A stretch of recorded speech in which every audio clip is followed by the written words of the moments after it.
Kita melanjutkan materi kita ke-15, Evaluation Study from Control to Natural Setting. Ini merupakan materi lanjutan dari materi ke-14 tentang pengenalan di dalam evaluasi, di mana pada materi ini nanti kita akan mempelajari bagaimana evaluasi tersebut kita bisa lanjutkan ke dalam tahapan di dalam natural setting. Tujuan dari materi ini adalah menjelaskan bagaimana kita melakukan usability testing, kemudian kita membuat basis dari experimental design yang akan kita lakukan untuk usability testing, kemudian mendeskripsikan bagaimana melakukan field study. Usability testing adalah kita ingin melibatkan atau kita ingin menggali atau kita juga ingin istilahnya mengumpulkan data performance dari user atau pengguna dengan melakukan aktivitas yang biasa dia lakukan. Jadi istilahnya adalah karena ini settingnya adalah natural setting, maka user tersebut akan melakukan aktivitasnya dengan kegiatan yang dia lakukan sehari-hari. Jadi sifatnya adalah sesuai dengan natural environment-nya. Kemudian, meskipun ini adalah natural environment, tetapi sifatnya dia adalah masih control setting. Jadi kita masih mengukur atau masih melakukan evaluasi tersebut dalam ruang lingkup yang terkontrol. Kemudian, user itu mengobservasi, jadi kita melakukan observasinya tidak hanya dari aktivitasnya saja, dari desain interaksinya saja, tetapi juga kita mengobservasi pengguna tersebut.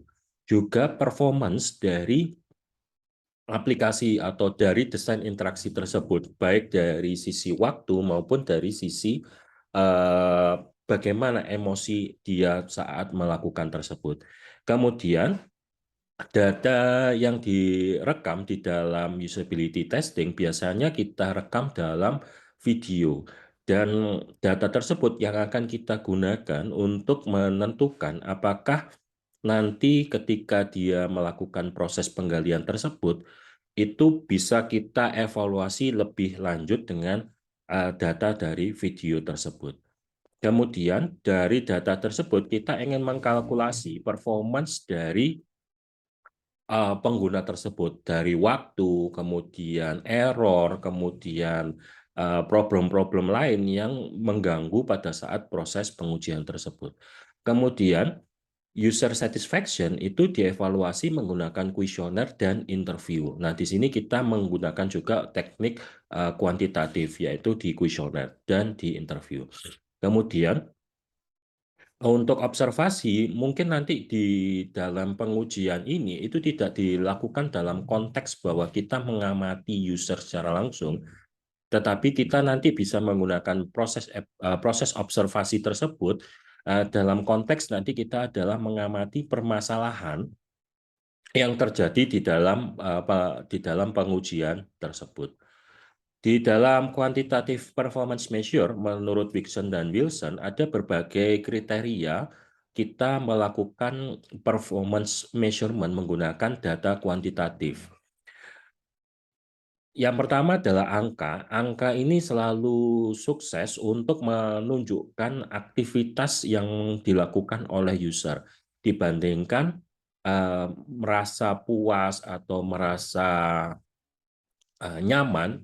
Angka ini lebih lebih lebih apa ya, lebih mudah untuk dipahami untuk menunjukkan aktivitas yang sudah selesai dilakukan. Kemudian time, waktu untuk menyelesaikan aktivitas tersebut, kemudian waktu untuk menyelesaikan aktivitas, kemudian beralih ke aktivitas yang lain, itu juga bisa kita ukur menjadi parameter yang bisa kita gunakan di dalam proses pengujian. Kemudian jumlah dan tipe dari error itu juga bisa kita identifikasi pada proses pengujian tersebut. Kemudian jumlah dari error per unit per time dari sekian waktu itu juga bisa kita evaluasi menjadi parameter untuk data interpretation tadi.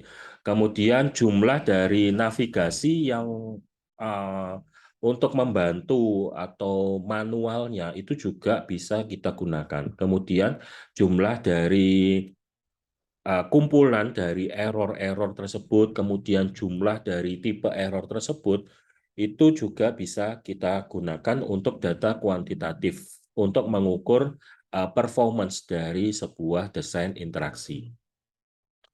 Jadi ketika kalian nanti mau mengumpulkan, pastikan kalian tujuan dari pengujian tersebut apa, kemudian data apa yang kalian kumpulkan, itu diusahakan adalah data yang mudah untuk dipahami. Ini adalah contoh dari usability lab. Kita mengobservasi seseorang, jadi sifatnya adalah di laboratorium field, tetapi settingnya adalah natural setting.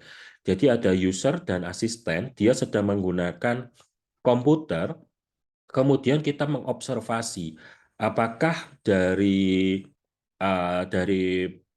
pengguna tersebut mengalami kesulitan atau tidak ketika menggunakan aplikasi yang ada di depannya.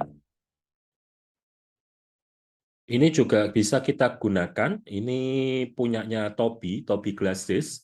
Jadi dia adalah sebuah device untuk merekam aktivitas di dalam eh, yang dilihat oleh user tersebut. Jadi dia tidak hanya merekam ke depan, tetapi juga merekam pupil dari pergerakan pupil dari pengguna tersebut.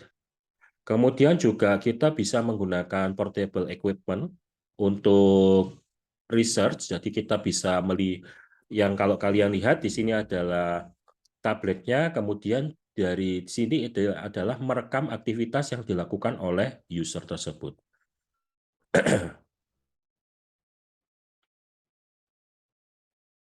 Ini contoh, jadi lanjutan dari ini tadi, testing the iPad usability. Jadi ini dia melakukan proses pengujian. Yang pengujian pertama itu dilakukan di dua kota, di Fremont, di CA, kemudian di Chicago. Kemudian tesnya itu dilakukan secara cepat, kemudian informasi yang ada di dalam tes ini tadi itu akan nanti digunakan untuk proses pengembangan. Nah, ini adalah tujuannya. Jadi tujuannya adalah proses evaluasi ini akan digunakan untuk pengembangan selanjutnya. Kemudian karena kita ingin melakukan jadi proses pengujian ini sebenarnya adalah kita ingin melakukan proses evaluasi sebelum iPad itu di launching, maka dia melakukan pengujiannya secara tertutup sehingga tidak semua orang diundang di dalam pengujian tersebut. Kemudian karena sifatnya ini adalah untuk menunjang pengembangan selanjutnya, maka dia memilih sifatnya adalah laboratorium field. Kemudian eh, jadi proses pengujiannya seperti ini. Kemudian partisipannya adalah dipilih orang yang memiliki pengalaman dengan iPhone, jadi 3 bulan pengalaman dengan iPhone. Jadi ketika dia sudah berpengalaman dengan iPhone, bagaimana nanti dia berpindah ke iPad. Kemudian konsen dari pengujian ini seperti ini, kalian bisa membaca sendiri. Kemudian partisipasi itu nanti akan ditanyai, jadi dia mengeksplor dulu iPad, kemudian dia bisa melakukan aktivitas yang secara random. Kemudian kita juga memerintah user untuk melakukan aktivitas yang secara random, sehingga nanti kita bisa mengetahui apakah ada perbedaan atau persamaan dari proses pengujian tersebut. Ini contoh evaluasinya. Jadi dia disuruh membuka berbagai aplikasi, iBook, Craigslist, eBay, Time Magazine, Epicurious, Kayak, dan sebagainya. Nah, ini penelitian dari Bourdieu dan Nielsen tahun 2010. iPad App and Website Usability Study. Kalian bisa melihat di penelitiannya di Nielsen Norman Group, NN. Jadi dia ingin mengevaluasi dari pengguna tersebut ketika menggunakan iPad. Itu adalah contoh protokol studi ketika kalian melakukan proses melakukan evaluasi di user. Jadi kalian melakukan kontrol terlebih dahulu. Jadi kalian membangun protokolnya, kemudian dari protokol ini dia sudah jelas konsen, kemudian tujuannya apa, kemudian apa yang harus dilakukan, kemudian aktivitasnya dia apa, itu sudah jelas dilakukan di sini.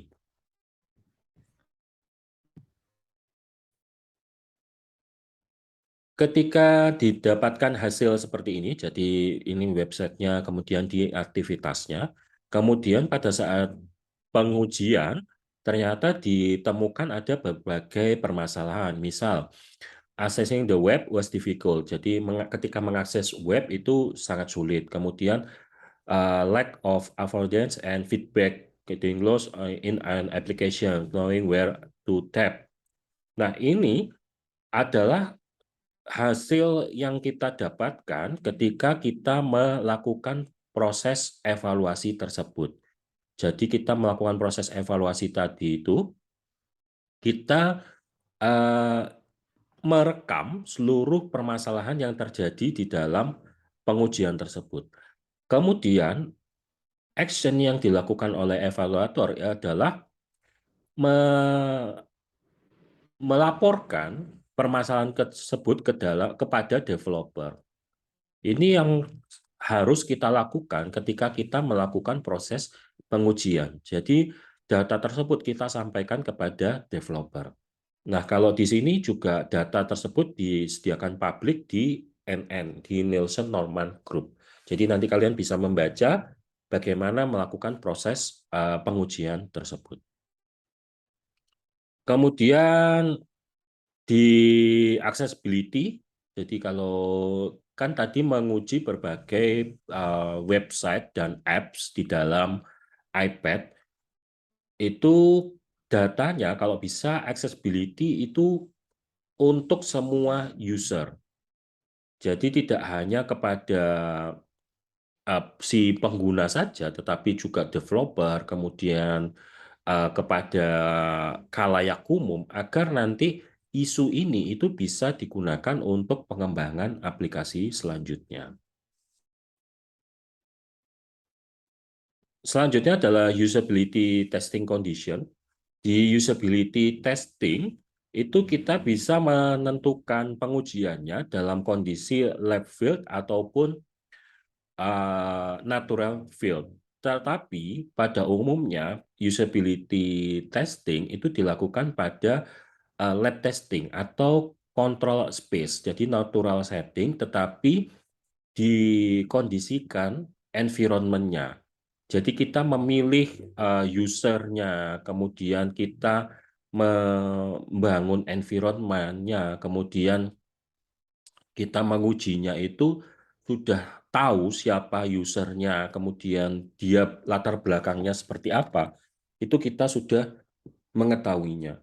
Kemudian biasanya dipilih 5-10 user, karena dari teori yang disampaikan oleh Nielsen, ketika kita melakukan pengujian antara 5-10, ketika data 5-10 per kategori, per tingkatan stakeholder tersebut sudah memenuhi, maka sebenarnya itu sudah mewakili dari konsensus. Jadi kalau tadi kan kalau di materi ke-14 kita mempelajari tentang scope. Jadi kalau scope itu sudah bisa di-generalize dari 5-10 itu, sebenarnya itu sudah mewakili dari keseluruhan dari user. Kemudian pengujian tersebut biasanya berlaku antara lama pengujian tersebut biasanya adalah 30 menit. Kemudian tes kondisinya itu sama antar partisipannya. Kemudian biasanya kita menunjukkan atau menjelaskan prosedur dan kita juga mengetahui technical atau ethical issue yang mungkin terjadi, misal privasi data, kemudian bagaimana nanti data tersebut disebarkan dan sebagainya, yang berkaitan dengan ethical issue.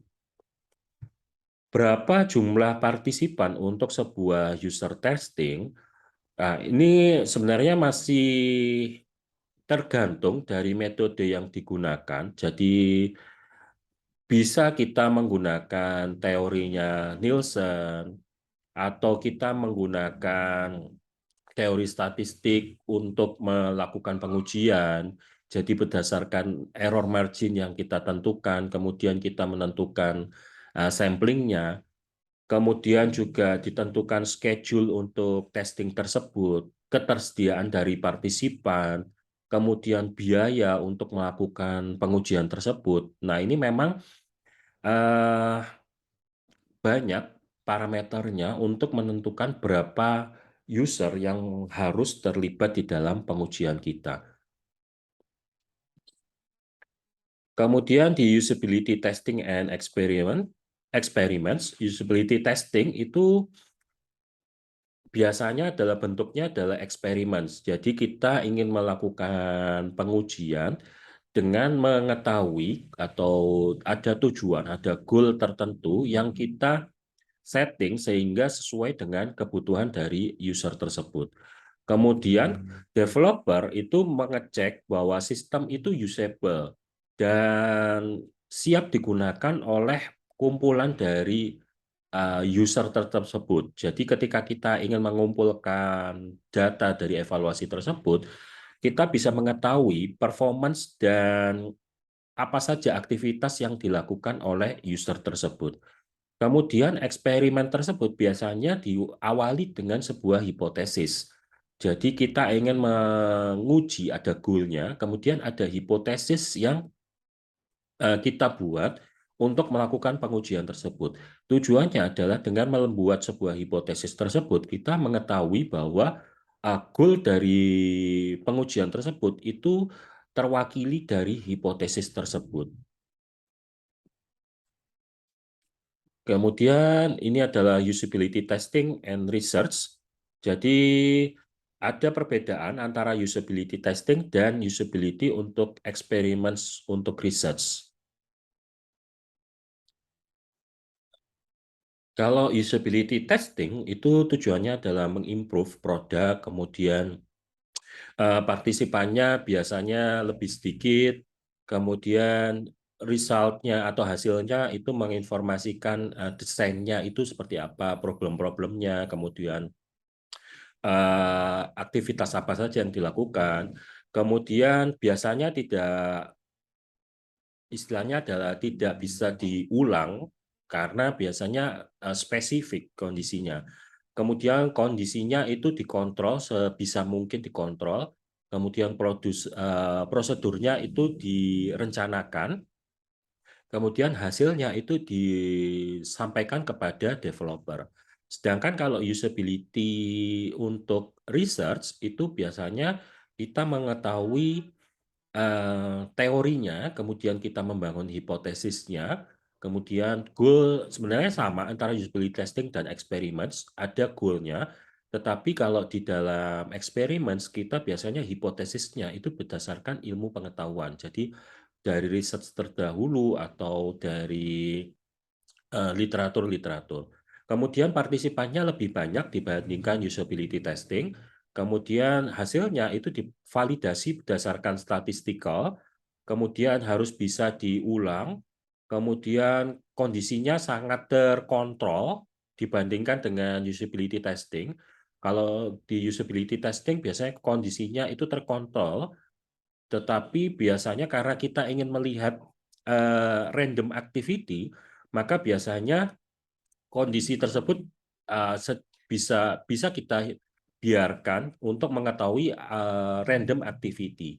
Sedangkan kalau di eksperimen itu sangat-sangat terkontrol. Kemudian kalau di usability testing itu ada prosedur, kalau di eksperimen ada experimental design. Kemudian kalau di eksperimen itu kita mereport atau melaporkan hasil kita kepada komunitas, ke scientific report, ke jurnal, ke publikasi, dan sebagainya. Eksperimen, dia menguji hipotesis, kemudian memprediksi relasi di antara dua atau lebih variabel. Jadi pastikan kalian memiliki dua atau lebih variabel. Kemudian independen variabel itu memanipulasi atau dimanipulasi oleh researcher. Kemudian kalau dependent variabel itu dipengaruhi oleh independent variabel. Jadi ada dua tipe variabel di sini, independent dan dependent variabel. Jadi kalau independent variabel itu dimanipulasi oleh peneliti, sedangkan kalau dependent variabel itu dipengaruhi atau mempengaruhi juga independent variabel. Kemudian biasanya di experimental design itu memiliki satu atau dua atau lebih independent variabel. Kemudian validasinya berdasarkan statistikal dan mudah untuk direplikasi. Maka biasanya kalau di experimental usability study itu ada framework-framework yang memang sudah sering digunakan oleh peneliti. Jadi tergantung nanti goal-nya apa, kemudian ada framework atau ada metode yang digunakan secara umum oleh pengguna tersebut.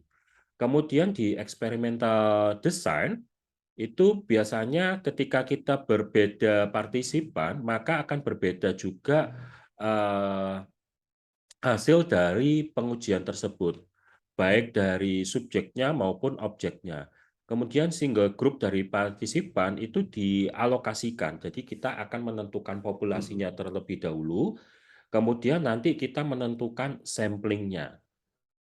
Nah, ketika kita menentukan samplingnya, maka partisipan tersebut itu akan dalam kondisi yang sama.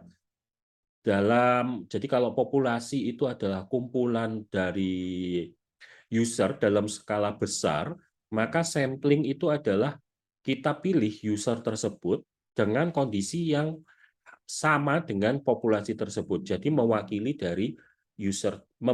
dari populasi tersebut. Kemudian ketika kita memilih partisipan, partisipan itu biasanya kita menentukan berdasarkan goal itu adalah misal pengetahuannya, dia harus sudah menggunakan website sudah berapa lama, atau berdasarkan gendernya, atau berdasarkan eh, pekerjaannya, mahasiswa atau wirausaha, atau berdasarkan pendapatannya. Jadi misal kita ingin mengetahui usability study untuk e-commerce, untuk user yang pendapatannya lebih dari 5 juta misal.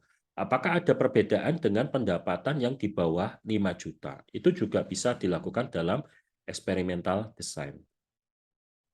Kemudian perbedaan, persamaan, dan di partisipan desain.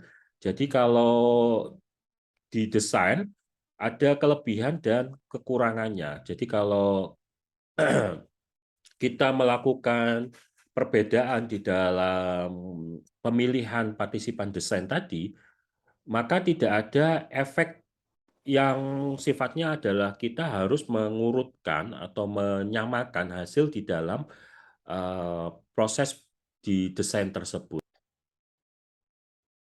Kalau kita memilih different partisipan, maka karena samplingnya ini besar, maka subjeknya ini akan sangat besar sekali. Nah, ini kelemahannya.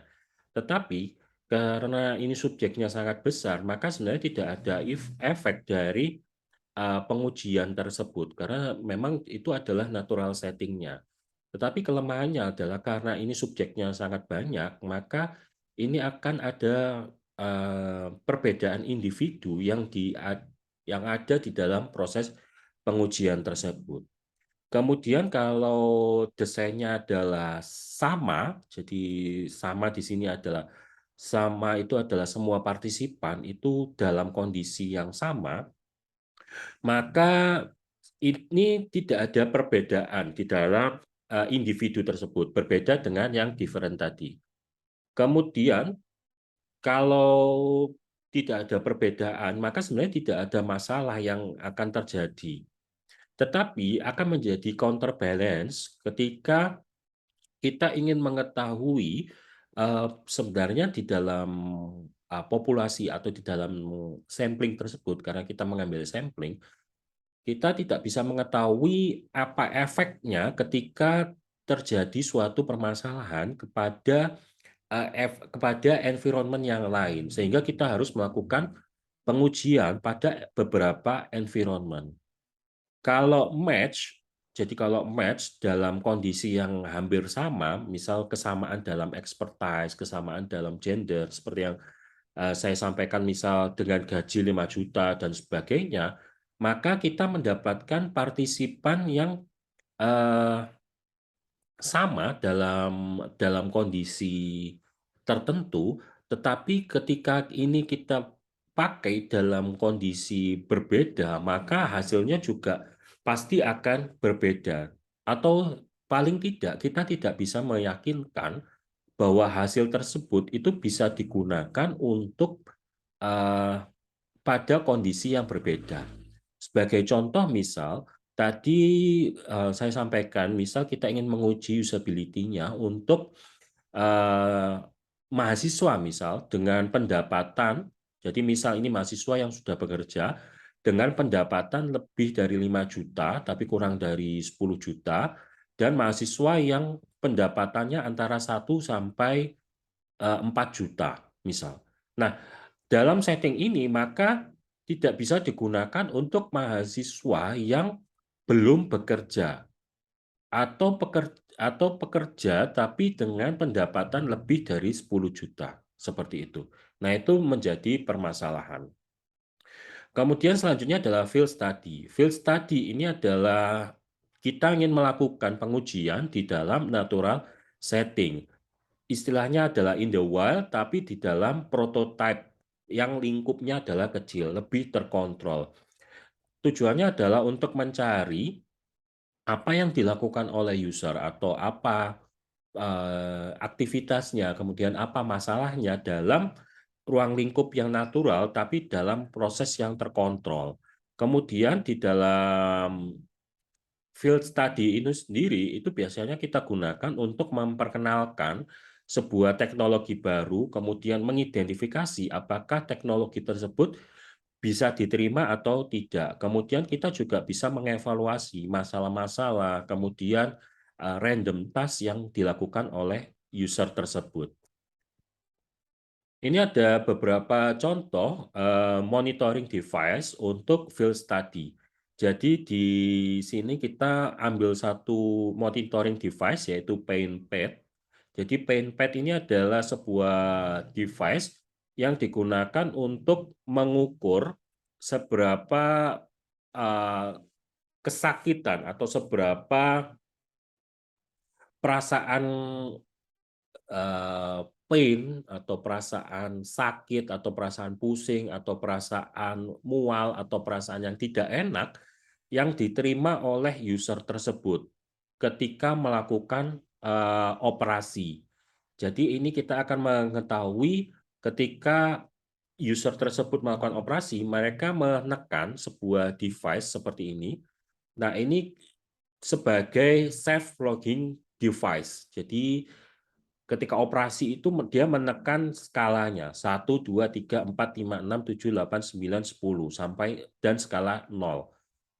Ketika dia menekan, itu akan merasakan bahwa oh ternyata pada saat operasi itu saya merasa kesakitan. Maka dia misal menekan angka 10 dan sebagainya. Kemudian untuk koleksi data pada proses itu tadi, proses pain PET tadi, itu dilakukan di 2 rumah sakit, melibatkan 54 orang. Nah, di sini kalau kalian lihat, ada angka spesifik, 54 orang. 54 orang ini, kalau kita cari di data statistik, nggak akan ketemu. Misal kita pakai teori untuk mencari sampel. Misal kalian menggunakan Slovin atau misal kalian menggunakan purposive atau snowball sampling misal. kalian tidak akan menemukan angka 54 ini, karena angka 54 ini merupakan identifikasi dari si peneliti, misal berdasarkan jumlah pasien, misal waktu dari studi, atau ketersediaan biaya, sehingga dia menemukan 54.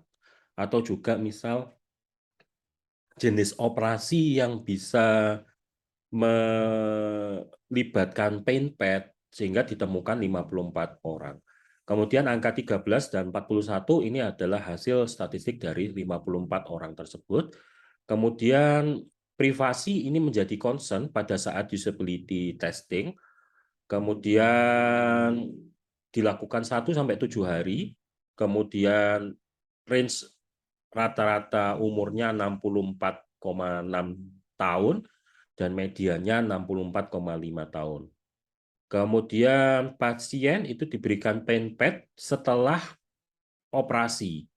Kemudian mereport atau melaporkan level tersebut setiap 2 jam sekali.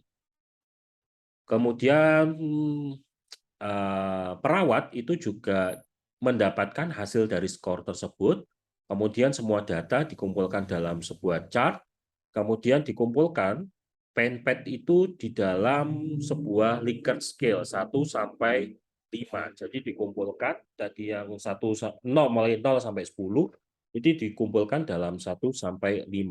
Itu kita juga bisa melakukan skala Likert tersebut dalam bentuk kuesioner. Jadi kita bisa menanyai dalam skala 1-5 berapa rata-rata tingkat kesakitan Anda misal. Jadi tanpa menggunakan pen pad dan menggunakan pen pad. Kemudian data analisis dan presentation dari pen pad tadi.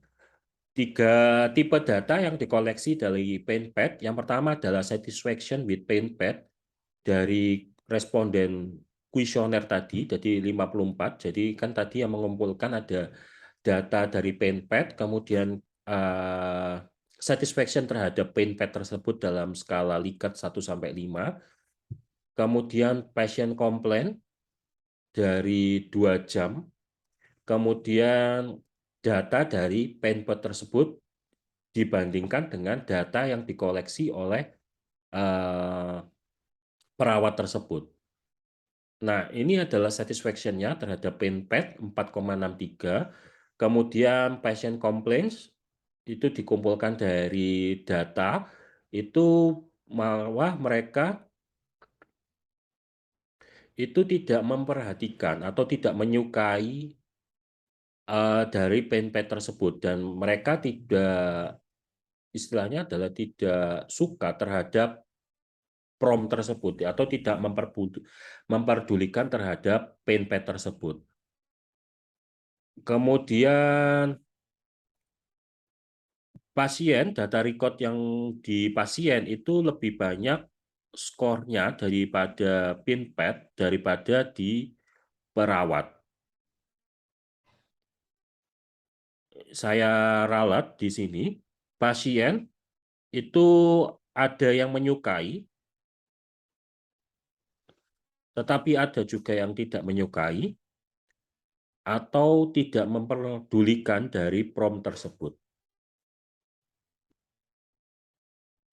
Sebagai kesimpulan, usability testing itu biasanya dilakukan dalam labs atau temporary labs dari kondisi yang terkontrol. Kemudian usability testing itu biasanya fokus pada performance. Jadi sebagai contoh, berapa lama, berapa banyak error yang diterima, kemudian apakah dia mampu menyelesaikan aktivitasnya. Kemudian biasanya dilakukan juga adalah indirect observation. Jadi kita bisa melakukan dari video, keystroke logging, kemudian user satisfaction questionnaire, kemudian interview. Itu juga bisa kita lakukan bersamaan dengan proses usability testing. Usability testing ini sangat affordable karena biasanya ketika kita melakukan usability testing karena sifatnya masih terkontrol, itu masih bisa kita melihat, permasalahan-permasalahan yang ada di user. Kemudian biasanya kita buat dalam kondisi yang berada mirip dengan kondisi di environment pengembangan. Kemudian kita juga bisa menggunakan berbagai aktivitas atau berbagai tools untuk melakukan atau mendukung pengujian tersebut. Misal menggunakan eye tracking atau device-device yang lain yang bisa kita gunakan untuk data logging di dalam usability testing. Usability testing sendiri kalau kita kembali ke tekniknya itu ada 2. Yang pertama adalah usability testing yang memang digunakan untuk mengukur performance, dan yang kedua adalah experimental research yang digunakan untuk research. Jadi mengukur pada ruang lingkup yang lebih besar.